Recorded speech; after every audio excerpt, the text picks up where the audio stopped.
दिल्ली जंतर मंतर पर अटल जनशक्ति पार्टी के राष्ट्रीय अध्यक्ष बम बम महाराज नौहटिया के नेतृत्व में मजदूरों और भवन निर्माण सामग्री आपूर्तिकर्ताओं मामले को लेकर धरना प्रदर्शन।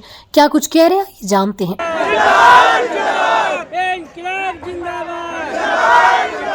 एक समन्वय बनाकर जो लड़ाई की शुरुआत किया गया है, यह आने वाले कल में एक ऐतिहासिक मिसाल साबित होगा।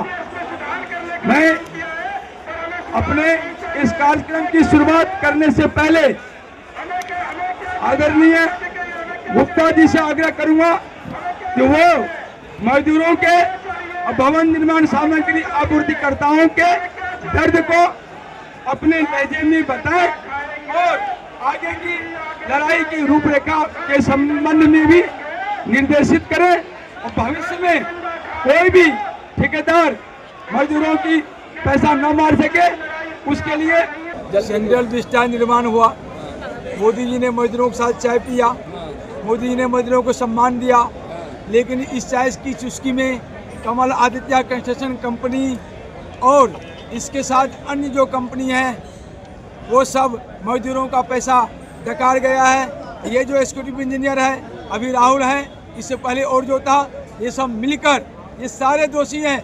मजदूरों का पैसा हजम जो ठेकेदार किया है कमल आदित्य कंस्ट्रक्शन कंपनी, इसके लिए एग्जीक्यूटिव इंजीनियर परियोजना के एक और परियोजना 2 जो एक ITO में बैठता है, एक नॉर्थ में बैठता है, ये दोनों जवाबदेह है।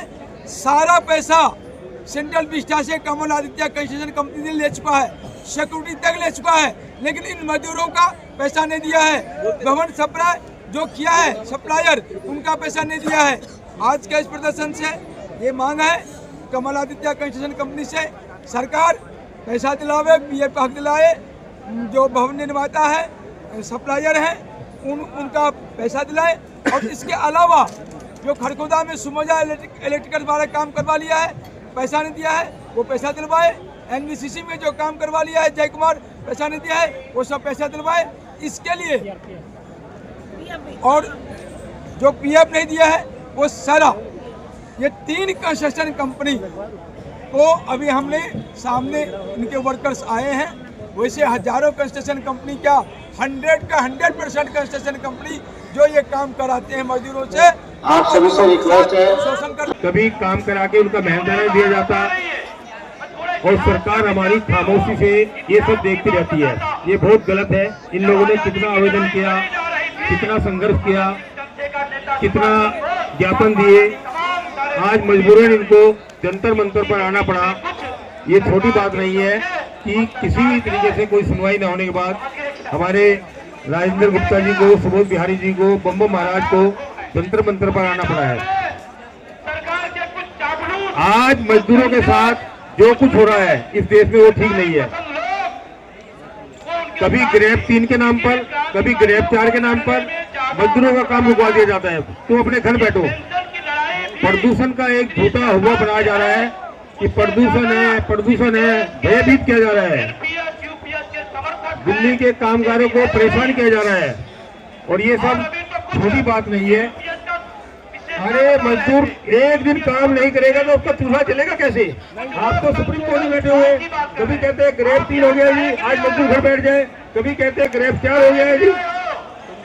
तुम्हें प्रदूषण, तुम्हारे लिए ग्रेप 3 ग्रेप 4 नहीं, तुम क्यों काम करने आते हो? यहाँ पर हवा तो एक ही है, वही मजदूरों के लिए हवा है, वही अमीर के लिए है, वही गरीब के लिए है। भगवान ने कुछ चीजों में अमीरों और गरीबों के बीच में कोई भेदभाव रखा है। वही दूध हम सब पीते हैं, चाहे गरीब हो चाहे अमीर हो, वही भिंडी, वही तोरी, वही लौकी, वही आटा, वही चावल, वही देसी घी, सभी लोगों के लिए भगवान ने एक ही उपलब्ध कराया खाने पीने में। वही हवा है, वही पानी है। किंतु हमारे सुप्रीम कोर्ट के जज सोचते हैं कि गरीबों के लिए हवा अलग है और हमारे लिए अलग हवा है। वो AC में घूमते हैं, सुप्रीम कोर्ट में रोज जाते हैं, उनको नहीं प्रदूषण लगता है। और सबसे बड़ी बात यह है कि रिटायर हो जाए, दिन भर दिल्ली को कोसते रहते हैं सुबह शाम कि दिल्ली में प्रदूषण है, दिल्ली में प्रदूषण है, दिल्ली की हवा रहने लायक नहीं है। और जब रिटायर हो जाते हैं इसी दिल्ली में पढ़ने के लिए तैयार रहते हैं। इस दिल्ली के अलावा कोई जगह नहीं मिलती। कोई नागपुर का है, कोई अमरावती का है, किंतु सारे के सारे रिटायर होने के बाद यही दिल्ली में बने रहते हैं और दिल्ली में घूमते रहते हैं। और मजदूरों पर क्या ढाते रहते हैं, अरे ग्रेप 3 साल हो गया, मजदूरों काम मत करो, मजदूरों का काम नहीं। अरे मजदूर काम नहीं करेगा तो खाएगा क्या, जाएगा कहाँ, रहेगा कहाँ, बच्चों का पेट कैसे पालेगा। मजदूरों का तो चूल्हा तभी जलता है जब शाम को लाके कुछ कमा कर आता है। उनकी औरतें, मजदूरों की औरतें घर में बाढ़ देखती रहती है कि कब हमारा पति आए, कब वो आटा लेकर आए, कब चावल लेकर आए, कब दाल लेकर आए, कब फल लेकर आए बच्चों के लिए, कब दूध लेकर आए। किंतु इनको शर्म नहीं है, सुप्रीम कोर्ट में बैठे हुए हैं और तरह तरह के आरोप लगाते रहते हैं प्रदूषण के नाम पर। कभी फैक्ट्रियां बंद करेंगे, कभी मजदूरों को काम करने नहीं देंगे। ये सब ठीक नहीं है।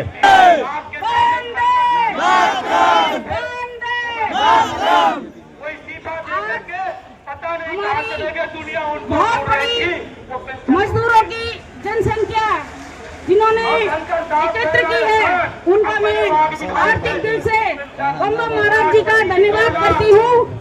मंच पर बैठे हुए सभी नेतागण आए हुए, उनका भी सम्मान करती हूँ। माता बहनाएं बड़ी दूर दूर से अपना कीमती समय निकाल कर जो आई हैं, उनका भी धन्यवाद करती हूँ। इसी तरह से अगर आप एकत्र रहेंगे तो हमारी मांगे जल्दी से जल्दी पूरी हो जाए। कहने आई हूँ कि ये लड़ाई हमारी 100 लोगों की नहीं है, ये पूरे हिंदुस्तान की लड़ाई है। कंपनी के लोग मीटिंग करते हैं मजदूरों के साथ और पुलिस से मिले हुए हैं, पुलिस भी हमारा शोषण करती है। बम्बम महाराज जी ने हजारों बार पुलिस को लिख कर दिया है, लेकिन आज तक कोई सुनवाई नहीं हुई है। अब ये लड़ाई मेरे आदरणीय भाई मोदी जी की है कि हमारी मांगों को, मजदूरों की मांगों को, जो पेंशनों को रोका गया है, उनको माननीय आदरणीय प्रधानमंत्री जी से हम अनुरोध करते हैं, समस्त भाई हमारे मजदूर लोग, कि उनकी सुनवाई की जाए। और हम ये ज्ञापन हम पीएम हाउस में देंगे, जाकर के सांसद तक पहुँचाएंगे। यही मेरी मांग है मजदूरों के लिए और बहन बेटियों के लिए कि उनको परेशान न किया जाए।